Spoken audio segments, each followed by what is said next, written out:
15 के श्लोक 16-17 में 3 प्रभु बताए हैं। ये 3 प्रभु कौन हैं? किस प्रभु की शरण में जाने के पश्चात जन्म और मरण समाप्त हो सकता है? 3 प्रभुओं में सबसे उत्तम परमात्मा कौन है? कैसा है? उसका क्या नाम है? इन सभी गूढ़ रहस्यों को जानने के लिए अवश्य सुनिए जगत गुरु तत्वदर्शी संत रामपाल जी महाराज के अमृत वचन। अब सैनिकों ने बांध दिया घोड़ा, वो तो चाहे थे कोई शर हुआ हमारा, हम गढ़ा 1 मिनट में। राजा के पास गए और उसको संदेशा दिया कि जी आपका घोड़ा एक चुनक नाम के ऋषि ने बांध लिया। राजन, आज एक व्यक्ति ने आपकी बेइज्जती की है, कल दूसरा शीश उठाएगा। ये सैनिक राजनीति बताते हैं मंत्री लोग। इसको अभी बुराई को कहते हैं प्रारंभ में नष्ट कर देना चाहिए। राजा ने कहा कर दो काम उसका। तो 4 टुकड़ी बना ली 72 अक्षौणी सेना की, 18-18 करोड़ की, समझ लो 18-18 अक्षौणी की। उधर से उस ऋषि ने अपने जीवन के जो डले डोए थे, साधना करी थी, हठ योग किया था, तप किया था, उसकी बना ली 4 पुतली, 4 एटम बम, परमाणु बम, वचन से। वचन जैसा कोई शक्तिशाली परमाणु नहीं है। तो ऋषि ने एक पुतली छोड़ दी, एक परमाणु छोड़ दिया। उधर से राजा ने एक 18 करोड़ की सेना की टुकड़ी भेज दी।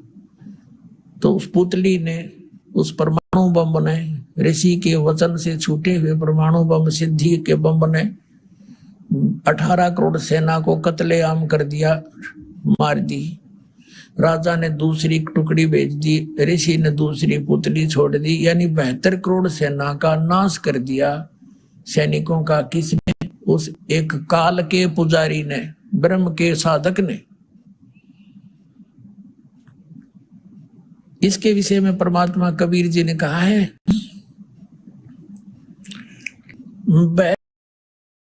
खा गया वो चुनक ऋषि स्वर एक, ये धारे जोरा फिर ये सभी काल के बेखे।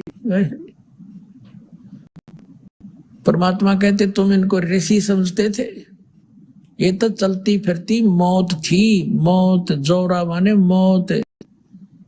ये सभी काल के भेख, यानी काल के पुजारी, ब्रह्म के पुजारी। क्या कहा, कितनी मार्मिक बात कही है परमेश्वर कबीर जी ने, यानी उन्हीं से प्राप्त ज्ञान आदरणीय गरीबदास साहिब जी की वाणी से है ये। 72 अक्षौणी खा गया, ओए खा गया यो चुनक ऋषिश्वर एक। ऋषिश्वर यानी ऋषि ईश, और ऋषिश्वर यानी ऋषियों में सर्वश्रेष्ठ ऋषि के ये लक्षण है इस काल के पुजारी के। 72 करोड़ सेना खा गया। बता के शर्मदरद था इसके। राजा अपना काम करते हैं वो करो, साधक का, संत ऋषि का अपना काम है, उसने अपना करना चाहिए।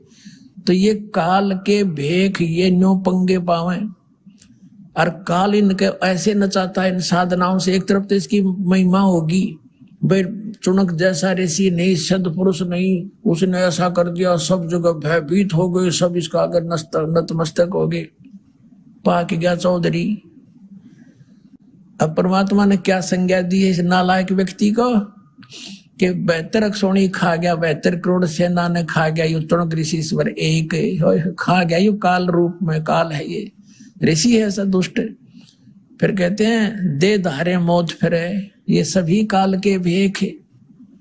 और फिर दूसरी बात कही है कि दुर्वासा ऋषि थे, ऐसे ही हठ योग करके उसने सिद्धियां प्राप्त कर ली ओम नाम के जाप करके, और उसने द्वारका के बाहर जाकर बैठ गया। प्रद्युम्न था लड़का उसका, श्री कृष्ण जी का, उसके साथ मजाक कर दिया। और श्री कृष्ण का गुरु दुर्वासा जी अध्यात्म गुरु, संदीपनी उनका ज्ञान गुरु थे, अक्षर ज्ञान कराने वाले जैसे टीचर होते हैं। अध्यात्म गुरु उनके दुर्वासा जी थे। वो बैठ गया बनी में, गांव से बाहर छोटा जंगल होता था उसको बनी कहते थे, नगर से बाहर। बच्चों ने मजाक कर दिया। प्रद्युम्न था लड़का श्री कृष्ण जी का, उसको एक स्त्री रूप बनाकर, स्त्री गर्भवती स्त्री का स्वांग बनाकर 5-7 गांव के बच्चे जवान जवान से ले गए। और उसकी परीक्षा करने के लिए गए। कहते हैं दुर्वासा ऋषि भूत भविष्य की सारी जानता है, चलो उसकी परीक्षा लेते हैं। तो बच्चों ने जाके, बच्चे तो कहते पूरे लोग हो रहे थे, प्रद्युम्न का अनिरुद्ध भी उत्पन्न हो रहा था, फिर भी बकवाद किसी समय में भी आ जाती है। तो उन्होंने जाकर क्या कहा कि ऋषि जी, एक तो उसका नकली पति बना लिया और प्रद्युम्न को एक गर्भवती औरत का सांग कर लिया, आगे पेट पे कढ़ाई बांध ली, छोटी सी छौंक छांक लान की हुआ कर, ऊपर के कपड़े गुद्दड़ सा बांध दिया, नरम नरम हाथ लाके देख लिया था कदे सीधी कढ़ाई का ना लागे, लोहे की के ऊपर लोगड़ सी बांध के, यानी पूरा सांग बना के ले गए। उन्होंने पूछा कि महाराज जी, इनका गणे दिन में यानी बहुत दिनों के बाद परमात्मा ने आस की है और ये उतावले हो रहे हैं, ये जानना चाहते हैं लड़का होगा या लड़की। सुना है आप बहुत विद्वान पुरुष हैं, भूत भविष्य की बता देते हैं। अब ऋषि ने देखा अपनी दूरबीन ला के, वो तो कढ़ाया बांध रहे थे, कढ़ाई लोहे का कढ़ाया। तो गुस्से में आके कहने लगा कि इस गर्भ से यादों का नाश होगा तुम्हारा। अब वो डर के करी, लाल आंख निकाला, चमटा, बालक भाग लिया, भाई बात बिगड़ गई। बड़े बुजुर्गों ने पता लगा कि भी दुर्वासा जी ने श्राप दे दिया कि यादव कुल का नाश होगा। बच्चों ने मजाक कर दी, श्री कृष्ण के पास गए। श्री कृष्ण जी ने कहा कि दुर्वासा जी से प्रार्थना करो जा करके। तो दुर्वासा जी ने कह दिया, मैंने जो वचन निकाल दिया वापस नहीं हो सकता, मैं नहीं रोक सकता इसको, जाओ अपने बच्चों को संभाल के रखा करो। तो श्री कृष्ण जी चिंतित हुए, तो उन्होंने क्या समाधान बताया कि सांप के नाश करने का, कि सभी जो कपड़े थे यूज किए थे स्वांग बनाने में उन्हें जला दो, और जो कढ़ाया है, कढ़ाया जो लोहे का, उसको घिसा घिसा के प्रभास क्षेत्र में जमुना में डाल दो, ना रहेगा बांस ना रहेगी बंसरी, क्योंकि इससे नाश होना है। अब देखो पुण्यात्मा, इस एक कथा से कितनी शिक्षा मिलेगी अपने को। हम ये मानते रहे हैं कि जैसे हमारे धार्मिक गुरु बताया करते थे कि श्री राम श्री कृष्ण हमारे सब पापों का नाश कर सकते हैं, सब साप को मोक्ष कर सकते हैं। ये अपने साप नाश नहीं कर सके, हमारा कैसे कर देंगे। जैसे नारद जी ने साप दिया था श्री विष्णु जी को, क्या उसने मेरे साथ ऐसा जुल्म किया है, एक तो भी अपने पत्नी के वियोग में आजीवन दुख पावेगा। उसी साप वो श्री विष्णु जी श्री राम रूप में जन्मे और सारी उम्र वो दुख भोगना पड़ा, वो काट कैसे सके। ऐसे ही श्री कृष्ण जी के यादव कुल को श्राप दे दिया दुर्वासा जी ने, तुम्हारा नाश इस कढ़ाई के से होगा, ये गर्भ से। अब श्री कृष्ण जी ने समाधान भी बता दिया कि इसको घिसा कर डाल दो जमुना में। उन्होंने सारा काम कर दिया, जमुना में डाल दिया, घिसा घिसा कर कति चूरा बना के। और एक कड़े होते हैं दो साइड में, छोटे छोटे कड़े लोहे के ऐसे, तो वो कड़े घिसाण की ड्यूटी ला दी एक व्यक्ति की, एक की। तो एक ने तो घिसा घिसो दिया, एक ने सोची कि सारा ये तो कढ़ाया घिस दिया, वो आलसी सा था, उसने थोड़ा बहुत घिसाया, बाकी छोड़ दिया, फेंक दिया जमुना में। वो घिसा कर जमुना में डालना था, उन्हें सोची कौन देखा कर देने का, उसने वो वैसे डाल दिया। वो किसी मछली ने खा लिया, कोई खाद्य पदार्थ समझ के, चमकीला सा था। वह मछली पकड़ ली एक मछियारे ने, और वो शिकारी भी था, ये मांसाहारी, फिर सारे काम करे, मछली ठा जाओ तो खरगोश। वो कौन था? वो सुग्रीव का भाई बाली था, जो श्री रामचंद्र जी ने उस बाली को वृक्ष की ओट लेकर धोखे मारा था। तब उसने कहा था, भगवान आप तो परिचित हो विधान से, आपने सामने आना था, जो सूरवीर था, तो आप ऐसे धोखे से क्यों मारा, तेने बदला देना पड़ेगा मेरा। तो उसने कहा था, भाई ठीक है, तेरा बदला द्वापर युग में दूंगा। अब वही बाली वाली आत्मा एक शिकारी बना, पारधी बना, और उसने वह मछली पकड़ दी। वो मछली काटी तो उसमें चमकीली वस्तु पाई। लोहार सुनार दोनों को देखा। सुनार तो कहने लगा, ये तो कोई इस्पात, अच्छा इस्पात है, ले जा लोहार के पास। लोहार के पास ले गया, यूं बोला, भाई लोहार बोला भी बहुत अच्छा इस्पात है, तो इसका क्या बनवाना चाहता है? शिकारी ने कहा कि तू मेरे इस तीर का एरो बना दे, मेरे बाण का आगे का हिस्सा बना दे। उसने विषाक्त करके जहर में बुझा के और वो तीर का अगला हिस्सा बना दिया। अब उधर से दुर्वासा जी ने श्राप दे दिया कि यादव कुल का नाश होगा, और उधर से श्री कृष्ण जी ने समाधान बता दिया, इसने घिसा घिसूगा खत्म कर दो, कपड़ों को जला दो, ना रहेगा बांस ना बजेगी बांसुरी, यानी श्राप मुक्त। अब सब निश्चिंत हो गए, भाई बड़ी बढ़िया विधि बताई। अब दुर्वासा तो श्राप देकर चला गया। अब कुछ दिनों के बाद यो बीज उगना ही था श्राप का, अब वो फलीभूत होना था। नगरी में आपस में झगड़े, जवान हत्याएं, अपने आप मृत्यु होने लगी। तो ऐसे उपद्रव जब होते थे तो उस नगर के लोग संत ऋषि गुरुओं के पास जाते थे। श्री कृष्ण जी यादव कुल का गुरु थे और पांडवों के भी गुरु थे। अब श्री कृष्ण के पास फिर गया, सारे मौजिज व्यक्ति इकट्ठे हो गए कि हे भगवान, नगरी में पता नहीं कौन सा पाप उदय हो गया, कोई किसी की बात सुनने को तैयार नहीं, शर्म लाज रही नहीं, जरा सी बात होती है लट्ठम लट्ठा हो मार डालते, हत्याएं होने लगी, ये क्या कारण है? तब श्री कृष्ण जी ने बताया कि दुर्वासा का श्राप भाई फलीभूत होने जा रहा है। अब सब भयभूत हो गए कि भगवान फिर अब क्या होगा, इसका कोई समाधान बताओ। गुरुओं से ही पूछते तो श्री कृष्ण जी ने कहा कि जमुना नदी में प्रभास क्षेत्र में जाओ और वहां स्नान करो, सारे नर यादव यानी बच्चे से लेकर बूढ़े तक जाकर स्नान कर लो, तुम्हारा श्राप कट जाएगा, श्राप मुक्त हो जाओगे तुम। अब इस डर के मारे सभी यादव नगर, चल 56 करोड़ थे उसमें 56 करोड़ की जनसंख्या थी यादवों की, द्वारका और के आसपास, द्वारका के अंदर।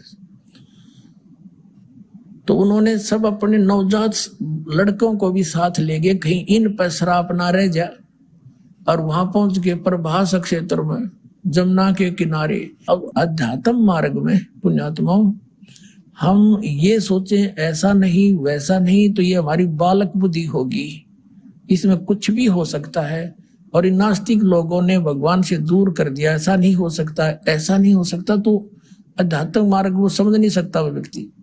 उधर से क्या हुआ कि वो जो कण लोहे के घिसा घिसा के कढ़ाई के डाले थे पानी में, उस किनारे पर पड़ गए और वो एक घास उग गया पठेरे जैसा, सरकंडे जैसा, और इतने तीखे पत्ते, जैसे आपने कुसा देखी हो, हमारा तो खूब अनुभव है, दास का जन्म एक किसान परिवार में हुआ, तो वह इतनी तेज पत्ती होती, पतली पतली पत्ती होती है, उंगली का जरा सी लपेटा लग जा रहे से काट दे, वो आधी काट देती उंगली को, इतनी तेज पत्ते होते, घास होता है बिल्कुल। और वो उससे भी तेज पत्तों का घास उग गया। अब पहले तो वो स्नान करके आओ, सारे पहले जमुना में नहाओ, फिर बाहर निकल के आओ। आती उनके दुश्मनी हो ही रही थी एक दूसरे से, और उसे तू क्या बोला था मुझे उस दिन, तू क्या बोला था, ऐसे गुट्टम गुट्टा, फिर वो घास निकाल ले और वो मारे एक दूसरे के। वो तलवार का काम करने लग गया, गर्दन लाते ही गर्दन कट गया, टुकड़े टुकड़े हो गए। 56 करोड़ यादव कटका मर गए। वहां पर गए थे साप नाश कराने, हो गया यादवों का नाश। श्री कृष्ण के उस समाधान से, श्री कृष्ण जी के द्वारा बताए गए उस विधान साप नाश की विधि के जमुना में स्नान कर लो, तुम्हारा पाप कट जाएगा। पाप तो कटा नहीं, यादव जरूर कट गए। अपने आत्माओं ये ज्ञान समझना पड़ेगा। हमने जिनको भगवान मान रहे थे वो अपने कुल को नहीं बचा सके, आपकी रक्षा कैसे कर देंगे? वो साप नाश नहीं कर सकते क्योंकि सुप्रीम पावर नहीं थे, वो कंप्लीट गॉड नहीं थे। और कंप्लीट गॉड यानी पूर्ण परमात्मा कबीर देव है, कबीर साहब है। ये हमारे सारे शराब भी नाश करेगा, साप भी नाश करेगा, और प्रारब्ध के अंदर आए हुए पाप भी नाश करेगा। क्योंकि आज कोई दुखी है, अपने प्रारब्ध यानी उसकी किस्मत में लिखे हुए पापों के कारण दुख है उसको। और सुखी है उसके सुख है, पुण्य है उसके उनके कारण सुख है। अब पुण्य से सुख, पाप से दुख हो गया, और उसका समाधान के लिए किसी संत ऋषि के पास जाते हैं। पहले तो जंतर मंत्र बताता, जैसे श्री कृष्ण जी ने बता दिया, लेकिन उनसे कुछ होना जाना है ही नहीं। तो फिर वो लास्ट में कह देते ये तुम्हारे प्रारब्ध के कर्म थे तो भोगने ही पड़ेंगे। और फिर वो ये भी कहते हैं कि भक्ति कर लो, साधना करते रहो, जो हम बताते हैं भविष्य में ये दुख नहीं होंगे। अब जैसे किसी के पैर में कांटा लगा हो और उसका कारण कोई बता दे कि पीड़ा है तुझे, तो आपके कोई कांटा लगा है अंदर, गुप्त है वो कांटा, तो मैं निकाल नहीं सकता, निकलेगा नहीं। जूते पहन ले, आगे कांटा नहीं लगेगा। तो पुण्यात्मा, कांटा लगे पैर में जूता पहना नहीं जा सकता, वो तो कांटा निकले और फिर उसको सलाह दी जाए ये आगे से जूते ना उतारना, और जूते निकालने से तुझे कांटा लगा जिस कारण से पीड़ा थी। अब वो पहले कांटा निकले और फिर उसको सलाह दी जाए कि जूते मत निकालना, तो फिर वो कभी जूता नहीं निकालेगा, उस डर से कि भगवान कहीं फिर से ना वो पीड़ा ना आ जाए। तो ऐसे ही जो आज दुखी हैं और उनके वो कर्म रूपी कांटे लगे हुए हैं, जब तक वो कांटे नहीं निकलेंगे वो भक्ति कर ही नहीं सकता। सपने में भी नहीं सोच सकते वो आदमी भक्ति कर लेगा जिसका टेंशन हो रही है उसकी, तो वो तो उसकी भक्ति करे है। जो उसके लिए काम अड़ा खड़ा है या कोई बीमार है, वो तो उसकी भक्ति करेगा मैं ठीक हो जाऊं। तो यहाँ परमात्मा कहते हैं कि वो इस भक्ति से, मालिक की भक्ति से, इस परमात्मा कबीर साहिब की कृपा से आपके प्रारब्ध के कर्म भी नाश होंगे, तभी तो आपको सुख होगा, तभी भक्ति में रुचि बढ़ेगी इंसान की। हाँ भाई बड़ी दया करी और ये भगवान कहीं फिर भक्ति छोड़ दी, नियम तोड़ दिया, तो फिर हे परमात्मा कहते फिर वो कह फिर ना टूट जा। इस डर से फिर आजीवन भक्ति करेगा, उसका कल्याण हो जाएगा।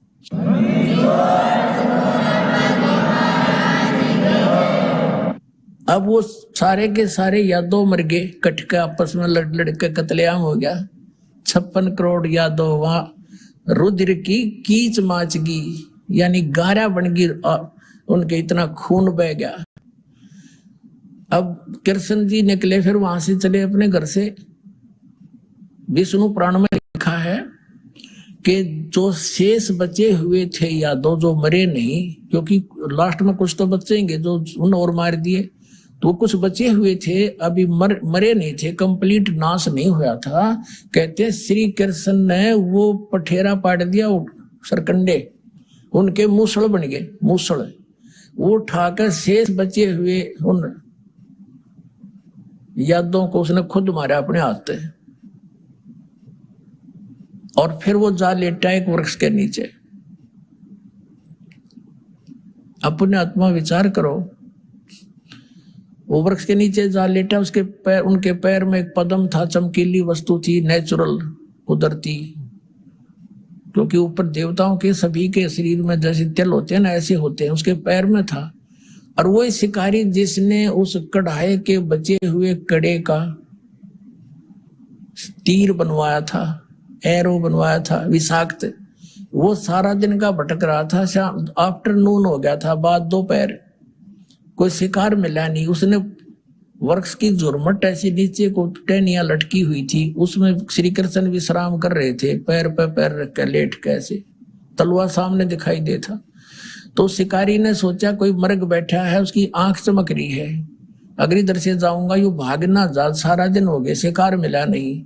उन पत्तों के अंदर से तीर ठोक दिया विषाक्त, तो श्री कृष्ण के पैर में जा लग गया, जहर से बुझा। श्री कृष्ण जी कर रहा है, चिल्लाए मर गया मर गया। तो उस व्यक्ति ने, शिकारी ने सोचा भाई कोई व्यक्ति का लाग गया तो बात बिगड़ गई। सामने आकर देखा तो मुकुटधारी भगवान यानी राजा श्री कृष्ण लेटे हुए हैं, तड़फ रहे हैं। तब उसने कहा भगवान मेरे से धोखा हो गया, मैंने जानबूझ कर नहीं मारा राजन। श्री कृष्ण जी ने कहा कि तेरा मेरा ये पिछला कोई लेन देन था, पिछला अकाउंट था, वो क्लियर कर दिया मैंने, कोई बात नहीं, तेरा कोई दोष नहीं। तब उस शिकारी ने पूछा जी कौन सा दोस्त, कौन सा लेन देन था, अकाउंट था? कि जब मैं रामचंद्र था और तू बाली था सुग्रीव का भाई, तो मैंने तुझे ऐसे धोखे से मारा था, आज तूने मुझे मारकर अपना बदला ले लिया भाई। अपने आत्माओं हम इन कथाओं ने रोज सुना करते, कदे बुद्धि में नहीं आई। फिर ये भगवान की से जवाब पे उथल पुथल हो रहे, ये खुद भी अपने पाप को ही भोग रहे हैं, तो दूसरों को क्या राहत देंगे। इस प्रकार उस पूरे यादव कुल का नाश हो गया। किस कारण से? एक दुर्वासा जी के श्राप से। और दुर्वासा जी कौन थे? ये काल के पुजारी, जिसके विषय में परमात्मा ने कहा दुर्वासा को पेता और समझने आई नीचे, 56 करोड़िया दो कटे ये मची रुद्र की कीचे। कितनी प्यारी परमात्मा ने परिभाषा बताई नकलियों की कि तुम इन्हें मैं ऋषि कहो। दुर्वासा को पे यानी दुर्वासा एक छोटे से मजाक ने बालका ने मजाक कर भी दिया, इतना बेहुदा श्राप दिया करें, कितना नाश हो गया। 56 करोड़ या दो मर गए कट के, और रुधिर की कीच होगी यानी गारा माच की। 56 करोड़ आदमी, एक आदमी को कुत्ता मेरा दिखे सड़क के साथ, उसका खून कितना बह जाता है। अब क्या बताते हैं?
होते हैं।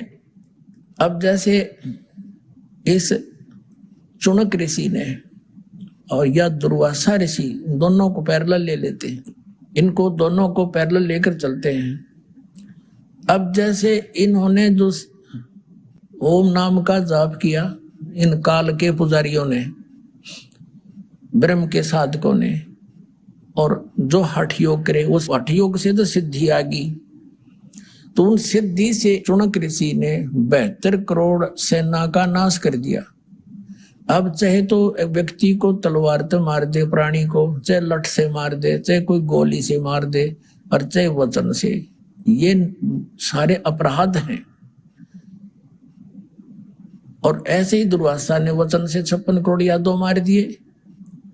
ऐसे ही इसने वचन से अपनी सिद्धि बना करके ये 72 करोड़ सेना मार दी। ओम नाम का जाप ये पैरेलल जाप करते हैं। तो ये क्या बनेगा इनके साथ? पहले ये स्वर्ग में जाएंगे, इस ब्रह्मलोक में, वहां अपने ठाठ करेंगे, देवता बन जाएंगे, वहां अच्छी अच्छी पोस्ट प्राप्त कर लेंगे सारे, क्योंकि वहां सारी बकवाद है स्वर्ग में, नाचना गाना अप्सराएं, सारी शराब मदिरा, कुछ बकवाद करो।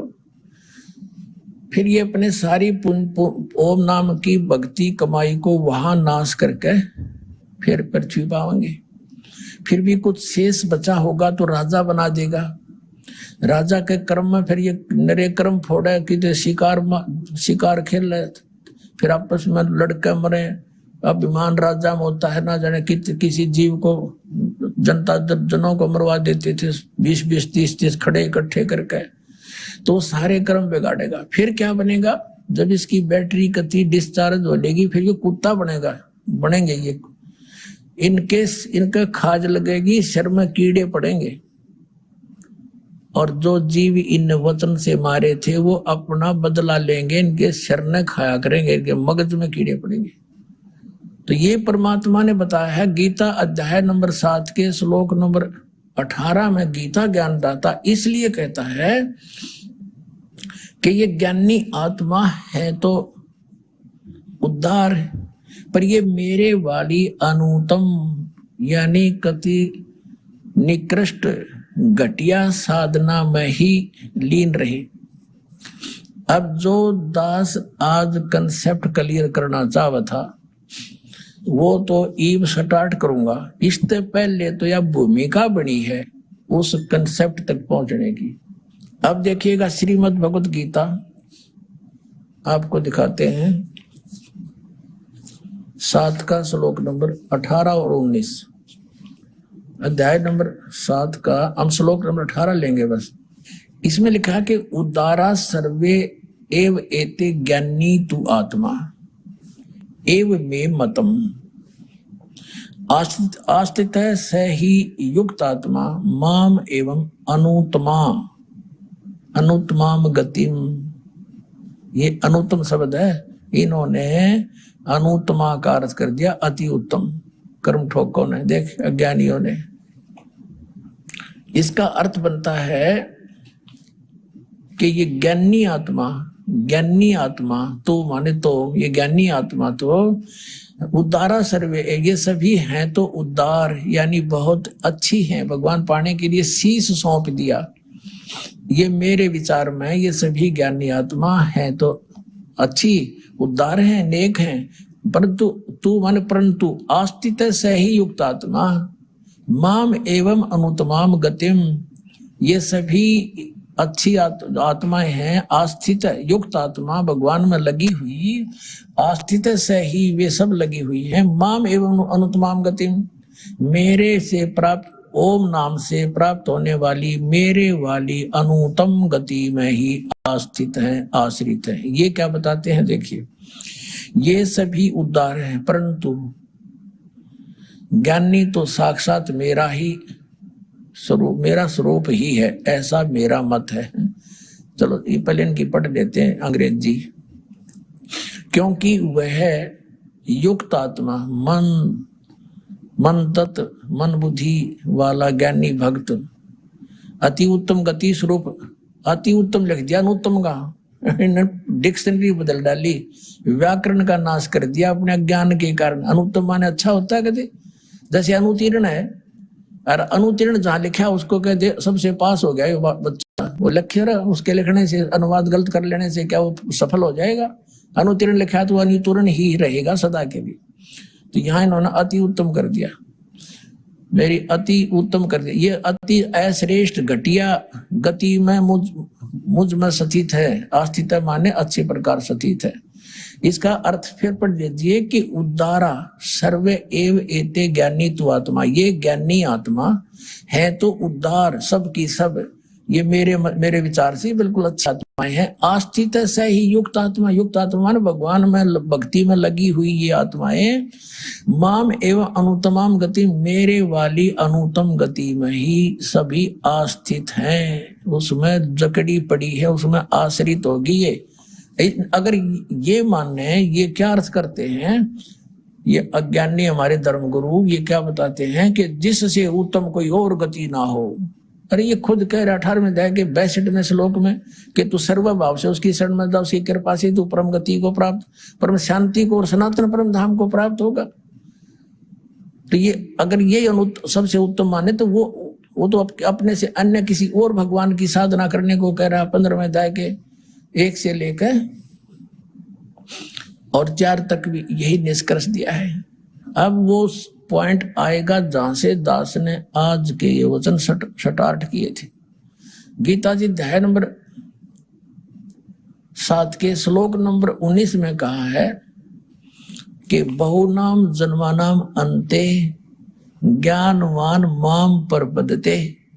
अब गीता ज्ञानदाता कहता है ये ज्ञानी आत्मा जो है, ये ज्ञानवान है, ये मेरे तक भी इनकी बुद्धि का सत्र बहुत मुश्किल से आता है, नहीं तो अन्य ही उपासनाओं में अपना जीवन नष्ट कर जाते हैं।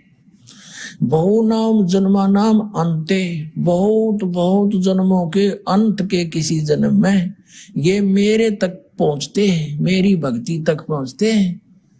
और वासुदेव सर्वमिति, स महात्मा सुदुर्लभ है।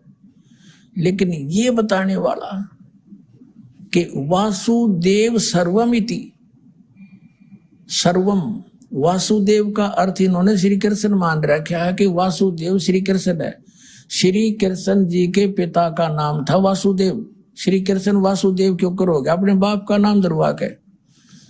विचार करो, इनकी अकल देखो। वासुदेव वेदों में लिखा है कि वो वासुदेव का अर्थ है वो चक्रवर्ती परमात्मा जिसका सबके ऊपर शासन है।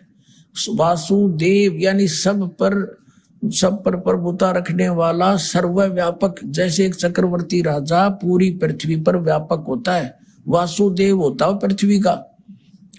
तो यहाँ ये कहना चाहा है कि जो महात्मा ये बतावे कि वासुदेव माने सर्वशक्तिमान, सुप्रीम पावर, सबका उत्पत्ति करने वाला, कुल का मालिक, वही सब कुछ है, वही पूजा के योग्य है, वही पाप नाशक है, वही सबका उत्पादन करने वाला है और उसी की भक्ति करनी चाहिए। वो तत्वदर्शी संत बताएगा। तो वो जो है महात्मा सुदुर्लभ है, वो तो बड़ी मुश्किल से मिलेगा अर्जुन। अब देखना, अब आओ अध्याय नंबर 7 का श्रीमद् भगवद गीता, अध्याय नंबर 18 हमने पढ़ लिया। अब 19 में कहा है कि बहुनाम जन्मानाम अंते ज्ञानवान, ये ज्ञानी जो है, ये ज्ञानी तो आत्मा, ये ज्ञानी आत्मा है तो उद्धार अच्छी है। तो कहते हैं ये मेरे वाली घटिया अवस्था साधना में रहेगी।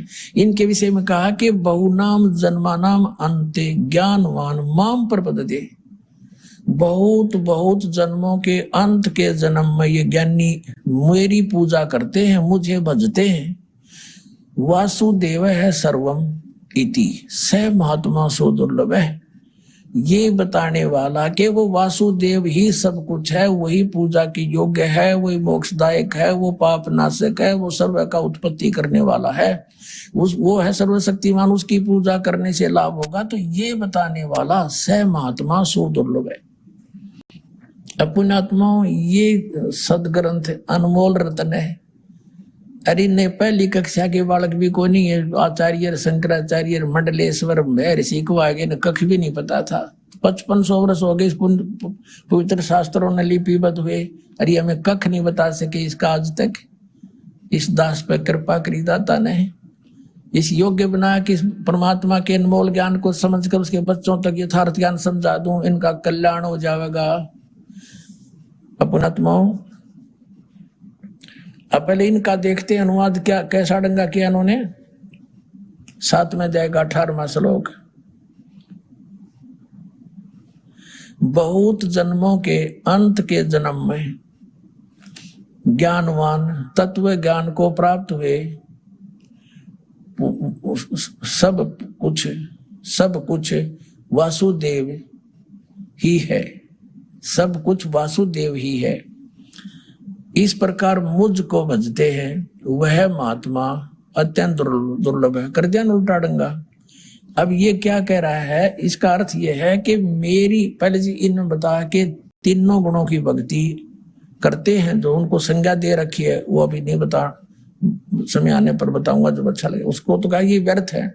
फिर अपनी साधना कहते हैं, तीनों गुण कौन, रजगुण ब्रह्मा सदगुण विष्णु तम गुण शिव जी की। 7 में अध्याय के 12 से लेकर 15 में स्पष्ट किया है कि जो तीनों गुणों की भक्ति करते हैं वह यूजलेस है। अपनी साधना बताता है, मेरी भक्ति भी 4 प्रकार के करते हैं, और उसको मैं उसमें भी बताया ये ज्ञानी मुझे अच्छे लगते हैं क्योंकि ये मुझे तो बचते हैं कम से कम, अन्य तो और अड़ंगे में पड़े रहे हैं, अन्य साधना करते। तो उनके विषय में बता दिए ये भी अनुत्तम है। अब यहाँ बताता है कि ये ज्ञानवान, बहुनाम जन्मानाम अंते ज्ञानवान माम प्रपद्यते, ये ज्ञानी आत्मा बहुत जन्मों के अंत में एकादा मेरी भक्ति करता, ना नीचे वाली साधना में अपना जीवन नष्ट करते हैं। लेकिन वासुदेव सर्वमिति स महात्मा सुदुर्लभ है। इसमें ये दो दास ने अनुवाद किया, ये फाइनल है कि ये बताने वाला कि वो सर्वशक्तिमान वासुदेव श्री कृष्ण नहीं थे। ये तो आपका क्या, मेरा नाश होता, मेरी जन्म मृत्यु होती है, श्री कृष्ण तो इसमें रोल नहीं, तो काल बोल रहा है, ये भी वासुदेव नहीं है। अब ये प्रसंग तो चल रहा है कि वासुदेव कौन है। जैसे श्री ब्रह्मा जी रजगुण, श्री विष्णु जी सतगुण, श्री शिव जी तमगुण,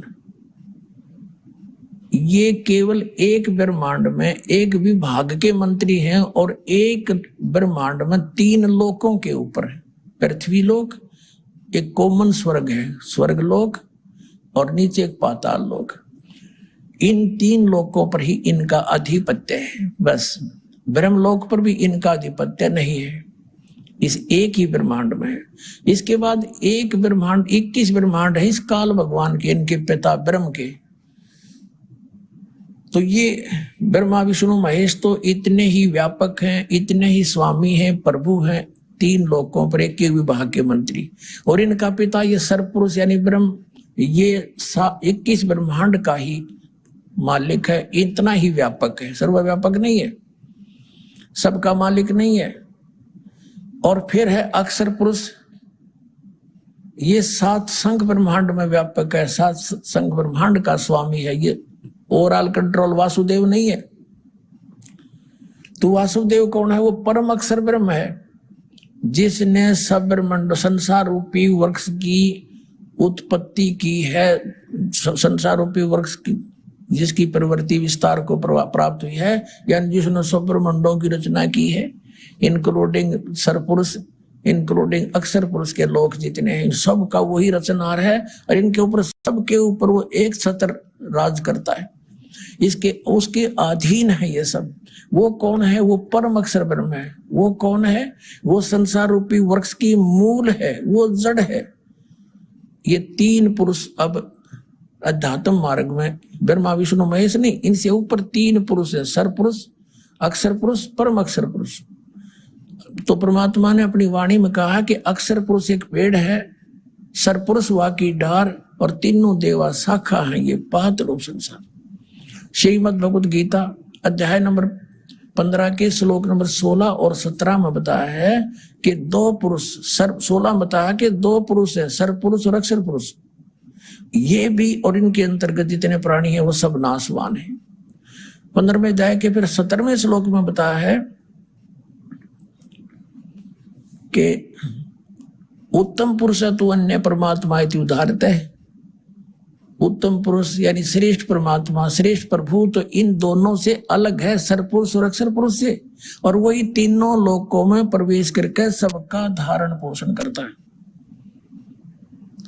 वो अव्यय ईश्वर है, वो वास्तव में अविनाशी भगवान है, और यही परमात्मा कहा जाता है। अब जैसे 8वें अध्याय के प्रथम श्लोक में अर्जुन ने पूछा कि किम तत्परम, जिसके विषय में आपने 7वें अध्याय के 29वें श्लोक में कहा है कि उस तत्परम को जानकर फिर प्राणी किसी वस्तु की डिमांड नहीं करता, वो जरा और मरण से छूटने का ही प्रयत्न करता है। तो किम तत्परम, तो गीता के अन्नदाता ने 8वें अध्याय के 3रे श्लोक में कहा कि वो परम अक्षर ब्रह्म है। एक तो सर्वब्रह्म, पुरुष कहो, सर्वब्रह्म कहो, ये संसार रूपी वृक्ष की एक डार है, और फिर अक्षर पुरुष, अक्षर ब्रह्म कहो, ये तना है, और परम अक्षर ब्रह्म ये मूल है, जड़ है, यानी सबका पालन करता, सबका उत्पत्ति करता, वो परम अक्षर ब्रह्म है। गीता जी अध्याय नंबर 15 के श्लोक नंबर 17 में कहा कि उत्तम पुरुष है तो अन्य है, वो पुरुषोत्तम तो कोई और है, पुरुषोत्तम इन दोनों से अन्य है, और वही परमात्मा कहा जाता है। और तीनों लोकों में प्रवेश करके सबका धारण पोषण करने वाला है, और वो है वास्तव में विनाशी, यानी सारे संसार को, यानी ये पूरे वृक्ष को जड़ से ही आहार प्राप्त होता है, वो उसका पालन करता है। तो हम सभी का, ब्रह्म का भी, पर ब्रह्म का भी, और ब्रह्मा विष्णु महेश का भी, यानी ये तो वृक्ष की टहनियां शाखा है, तीनों देवता, हम पात है, हम सबका धारण पोषण करने वाला कौन सिद्ध हुआ? वो सर्वशक्तिमान कबीर परमात्मा परम अक्षर ब्रह्म है। वो कबीर साहब है जो काशी में धानक रूप में प्रकट हुआ था। बोलो सतगुरुदेव की जय।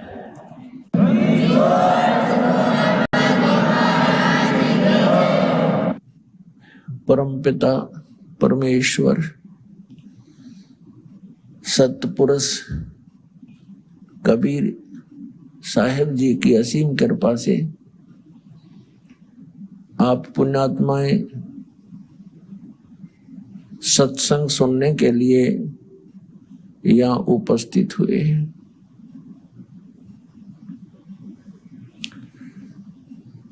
जिस पुण्यात्मा के जन्म जन्मांतर के शुभ संस्कार बहुत ही घने होते हैं, वे प्राणी ही सतगुरु को प्राप्त होते हैं, उनको सत्संग प्राप्त होता है। क्योंकि सतगुरु के बिना सत्संग मिल नहीं सकता। और ये भोले श्रद्धालु जहां भी जाते हैं, जिस भी संत के वचन सुनते हैं, उन सभी को वो सतगुरु समझकर उनसे चिपक जाते हैं।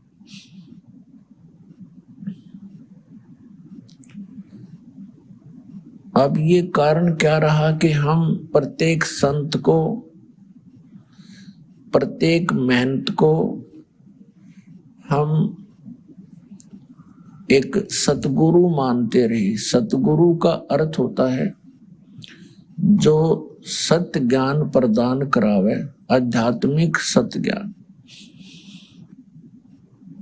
अब हम जिसके पास जाते थे उसके पास हमसे अधिक ज्ञान होता था, और वो होता था अज्ञान। तो उस अज्ञान को हम ज्ञान समझकर उस अज्ञानी प्राणी को सतगुरु मानकर अपना जीवन नष्ट कर जाते थे। परमेश्वर कबीर जी ने आप जी के ऊपर एक विशेष कृपा की है कि परमात्मा ने आपको शिक्षित किया, आपको अक्षर ज्ञान करवाया।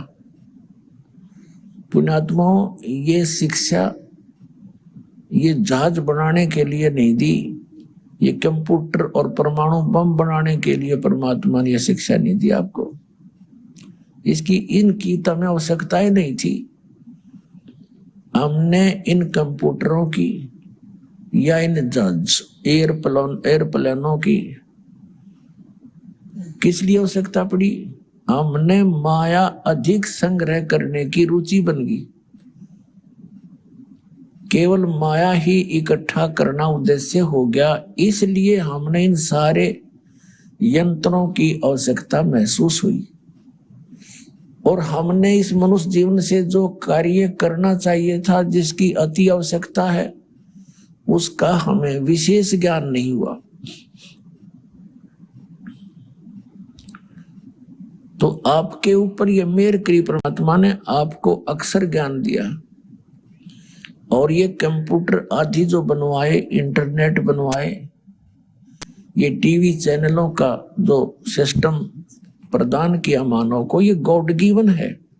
ये मानव स्तर की सोच नहीं है, ये भूल जाना।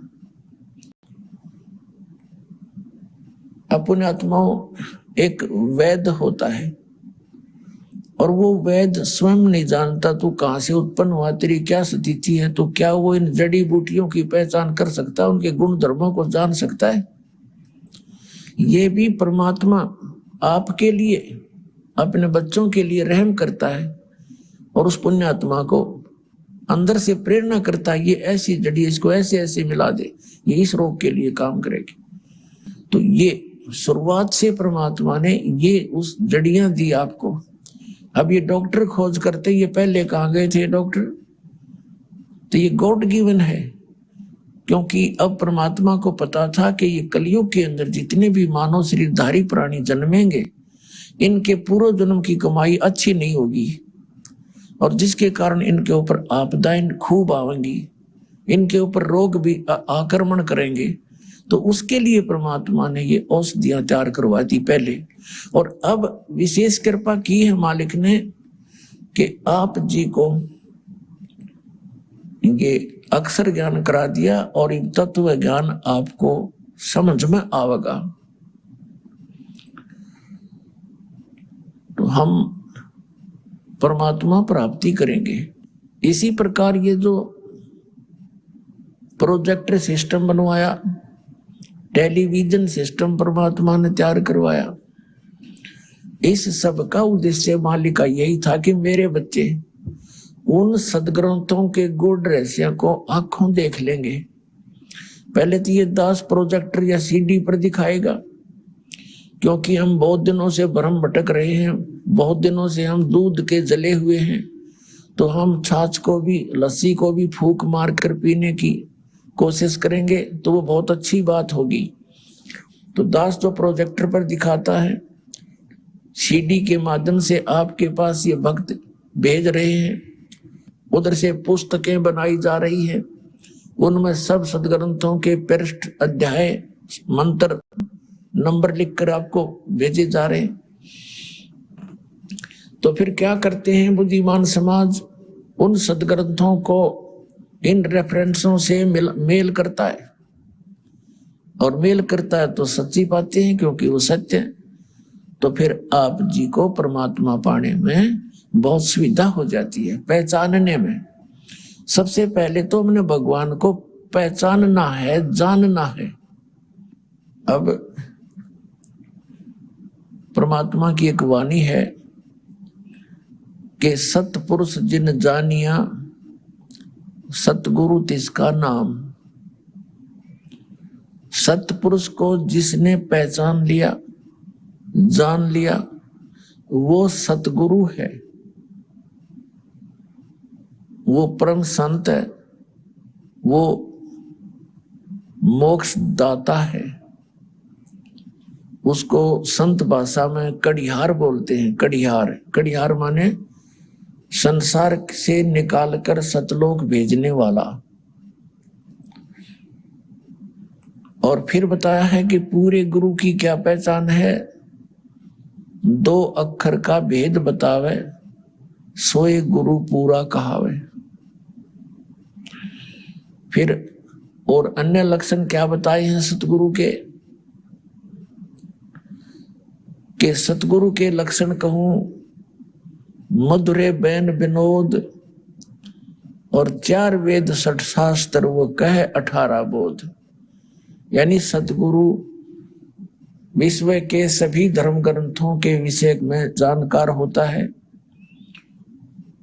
अब जैसे 600 वर्ष पहले स्वयं परमात्मा सत्य पुरुष पूर्ण ब्रह्म, वो परम अक्षर ब्रह्म कबीर देव जी जुलाहा रूप में 120 वर्ष इस पवित्र धरातल पर रहे। सहशरीर आए थे, सहशरीर चले गए। वो परमात्मा है और वो हमारे माता पिता हैं। तुमेव माता च पिता, तुमेव बंधु च सखा, तुमेव विद्या च द्रोण, तुमेव सर्व मम देव देव। वो सब देवों का देव, सब भगवानों का भगवान, और सर्वस्व सब कुछ हमारा वही है। माता पिता बंधु सखा, वो हमारा असली साथी है। तो वो 120 वर्ष यहां रहे, एक जुलाहे की भूमिका की, जिस कारण से उनको जुलाहा कबीर कहा जाने लगा। एक अपने तत्व ज्ञान को लोकोक्तियों के माध्यम से, कविताओं के माध्यम से, यानी पद्य भाग में बोलने के कारण वो एक प्रसिद्ध कवियों में से भी एक कवि कहलाए। तो वो सतगुरु थे और परमात्मा भी हैं। उस समय वो सतगुरु जगत गुरु का अभिनय कर रहे थे, रोल कर रहे थे, और वो स्वयं परमात्मा भी हैं। पवित्र 4 वेदों में ये स्पष्ट किया है कि परमात्मा ऊपर सतलोक में, रित धाम में सशरीर मनुष्य सदृश है वहां विराजमान है और एक राजा के समान सिंहासन पर बैठा है। ऊपर मुकुट है, ऊपर छत्र है, बहुत बड़े एक गुम्बद के अंदर, स्तूप के अंदर परमात्मा विराजमान है। वहां पर उस यानी वहां पर उस सत्पुरुष की शोभा शरीर की कैसी है? वो नर आकार है, मनुष्य सदृश है। उनके एक रोमकूप में करोड़ सूर्य मिला दे, करोड़ चंद्रमा। इससे भी अधिक प्रकाश है, वो मनुष्य सदृश है। और वो परमात्मा जब यहां आते हैं इस काल के लोक में अपनी प्यारी आत्माओं को उस स्थान का ज्ञान कराने के लिए, जिसको ये अपनी नासमझी के कारण छोड़कर आ चुके हैं, वो ज्ञान कराने के लिए कि तुम यहाँ के वासी नहीं हो, आप यहाँ काल के लोक में फंसे हुए हो। आउनुहोस् अब हामी ती श्रद्धालुको अनुभव सुन्नेछौँ जसले जगतगुरु तत्त्वदर्शी सन्त रामपालजी महाराजबाट दीक्षा प्राप्त गरिसकेका छन् तथा उहाँले बताउनु भएको भक्ति मार्गमा अघि बढिरहेका छन्। नमस्कार सर। नमस्कार। के नाम होला हजुरको? मेरो नाम रघुनाथ मण्डल क्योट। कहाँबाट आउनुभयो हजुर? कमला नगरपालिका वार्ड नम्बर 2 सलाबे गाउँ हो, धनुषा जिल्ला पर्छ। सन्त रामपालजी महाराजजीबाट मन्त्र दीक्षा कहिले प्राप्त गर्नुभयो? 2011 जुन महिनामा। रघुनाथजी के गर्नुहुन्छ तपाईँ? म एसएन जनता मावि धवौलीमा 37 वर्षमा काम गरेको छु। 10 वर्ष प्रधानाध्यापकको पदमा रहेर चाहिँ काम गरेको छु र अहिले म रिटायर्ड जीवन बिताइरहेको छु। सन्त रामपालजी महाराजजीबाट मन्त्र दीक्षा लिनुभन्दा पहिले हजुर कसको भक्ति साधना गर्नुहुन्थ्यो? 12 पन्थ जो कबीर पन्थ हुन्छ नि, त्यो कबीर पन्थीमा चाहिँ हामी लागेको थियौँ जन्मजातदेखि नै। मेरो दाइ चाहिँ के छ भनेदेखि महात्मा हुन्थ्यो, गुरु पदमा विराजमान हुनुहुन्थ्यो। त्यसपछि जब उहाँले खस्न लाग्नुभयो तब मलाई यो पद चाहिँ दिनु हो। 1 वर्ष म त्यो निर्वाह गर्न इच्छा त थिएन त्यो जान, तर गाउँहरूको प्रेसले गर्दाखेरि चाहिँ म गुरु बनिहालेँ। 1 वर्ष गरेँ, तर पनि गुरु बन्दा पनि मलाई के भयो भनेदेखि घरमा केही प्रेत बाधा थियो, भण्डारा खाँदै खाँदै पेट बिग्रिन्थ्यो, समस्या पनि यस्तो थियो। तर पनि खास गरेर के भयो भने एकजना मेरो साथीले ट्रेनमा जाँदाखेरि भक्तहरूले चाहिँ के छ भनेदेखि ऊ भक्ति सौदागरको भक्ति सौदागर नामको ग्रन्थ किताब बाँटिरहेको थियो। त्यो ल्याएर मलाई दियो कि यो किताब पढ्नु चाहिँ कस्तो छ। जब मैले त्यो किताब पढेँ तब मलाई के लाग्यो भनेदेखि त्यो पढ्दाखेरि म चाहिँ गलत भक्तिमा लागेको छु, यो भक्तिलाई चाहिँ मलाई उद्धार हुँदैन। अनि चाहिँ के छ मलाई मनमा के लाग्यो, होइन छटपट्टि लाग्यो, जे भए पनि यो चाहिँ छाडेर असली भक्तितिर जानुपर्छ अनि सतलोक प्राप्त गर्नुपर्छ। अनि म चाहिँ के छ भनेदेखि त्यति बेला कसैलाई चाहिँ के छ भनेदेखि नसोधिकन तुरन्तमै आफ्नो छोरालाई लिएर के भयो भनेदेखि त्यो बरबादको टिकट कराएँ। अनि चाहिँ के छ 2011 जुन 11 पुगेँ। अनि मेरो मेन इच्छा के थियो भनेदेखि सत्य भक्ति प्राप्त गर्ने। अनि चाहिँ के छ भनेदेखि त्यहाँ गएर सन्त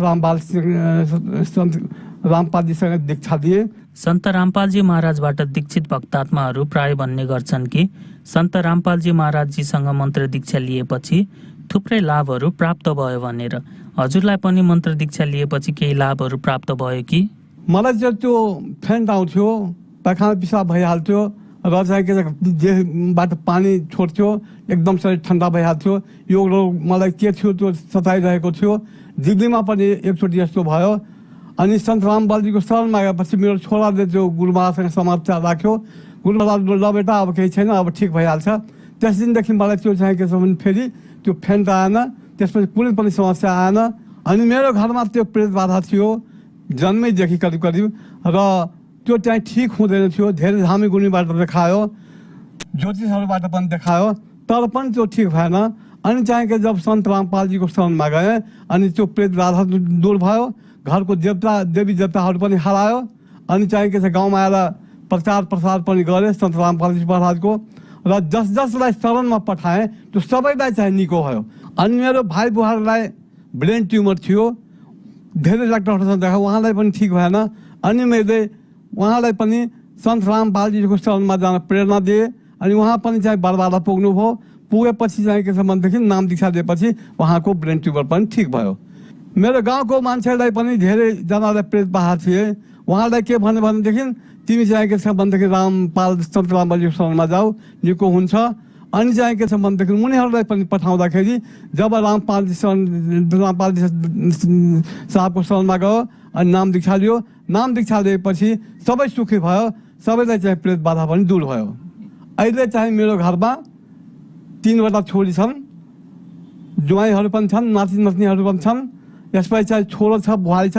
सबै मेरो गुरु महाराजको कृपालाई आज्ञाकारी छ र सबैले नाम दीक्षा लिइसकेको छ, सबैले भक्ति गरिरहेको छ र सबैले भक्तिमा लागेपछि मलाई कुनै किसिमको टेन्सन छैन। रघुनाथजी, हजुर आफै पनि एउटा स्वयं गुरु बनेर बस्नु भएको रहेछ गुरु पदमा।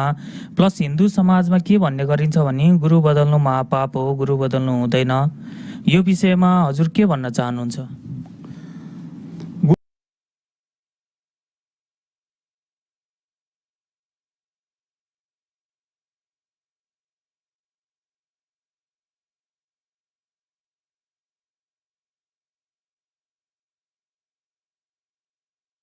बनेर बस्नु भएको रहेछ गुरु पदमा। प्लस हिन्दू समाजमा के भन्ने गरिन्छ भने गुरु बदल्नु महापाप हो, गुरु बदल्नु हुँदैन। यो विषयमा हजुर के भन्न चाहनुहुन्छ? गुरु बदल्नु पाप हो मान्छेले भन्छ, यो वास्तवमा चाहिँ ठिक छैन। जुन गुरु के हामीले चाहिँ प्राइमेरी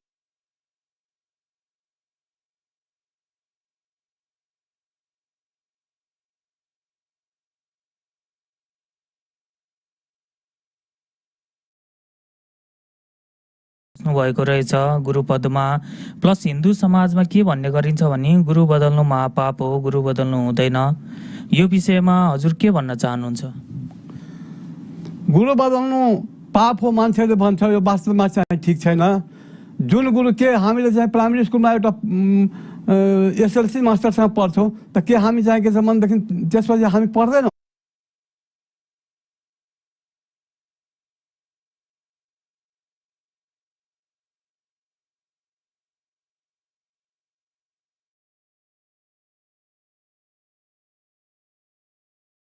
यो विषयमा हजुर के भन्न चाहनुहुन्छ? गुरु बदल्नु पाप हो मान्छेले भन्छ, यो वास्तवमा चाहिँ ठिक छैन। जुन गुरु के हामीले चाहिँ प्राइमेरी स्कुलमा एउटा एसएलसी मास्टरसँग पढ्छौँ त के हामी चाहिँ के छ भनेदेखि त्यसपछि हामी पढ्दैनौँ? पढ्नुपर्छ। र एउटा शिक्षा हुँ, एमए पास गरेको हुँ। मलाई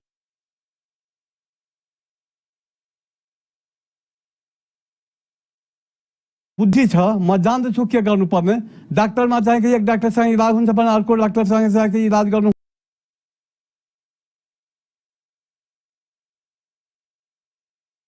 हुँदैन। यस्तो त हुँदैन वास्तवमा। त्यसो भएको हुनाले गुरु चाहिँ ठिक छ, गुरुको रास्ता ठिक छ भने त्यो गुरुलाई मान्नुपर्छ। गुरुले चाहिँ के छ असली बाटो देखाउँदैन। असली चाहिँ के छ भनेदेखि गुरु छैन, त्यो सत्य भक्तिको रास्ता देखाउँदैन भने त्यो गुरुको त्याग गर्नु पाप होइन, त्यो धर्म हो। रघुनाथजी, हजुरले एमए पास गर्नुभएको रहेछ।